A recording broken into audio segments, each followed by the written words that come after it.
இந்த அன்பை எங்க பாக்குறீங்க? இயேசு கிறிஸ்துவில. இயேசு நம்மை பார்த்து என்ன சொல்லார்? நீங்க என்னுடைய சிநேகிதர் என்பதாக. அதுக்காக அவர் என்ன செய்தார்? சிலுவையில தன் உயிரையே கொடுத்தார். எதுக்காக அவர் உயிரை கொடுக்கணும் என்றால், அவர் சிலுவையில சிந்தின ரத்தத்தின் மூலமா தான் நமக்கு பாவ மன்னிப்பு. சிலுவையில நமக்காக அத்தனை பாடுகளை ஏற்றுக்கொண்டு மரித்ததனால அந்த இயேசு கிறிஸ்துவின் மூலமாய் சமாதானம், சுகம், நிம்மதி, ஆசீர்வாதம், விடுதலை, எல்லா ஆசீர்வாதத்தையும் நம்ம பெற்றுக்கொள்கிறோம். காரணம், இயேசு சிலுவையில தன் ஜீவனை கொடுத்ததினால. அது நம்மீது வைத்த அன்பு, உங்கள் மேல வைத்த அன்பு. மகளே, நான் உன்னை நேசிக்கிறேன். மகனே, உன்னை நேசிக்கிறேன்.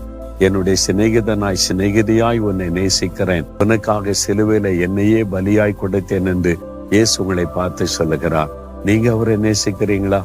அவருக்காக என்ன செய்றீங்க? உயிரெல்லாம் கொடுக்க வேண்டாம். உங்களுடைய இருதயத்துல இடம் கொடுங்க, உங்களுடைய வாழ்க்கையில இடம் கொடுங்க.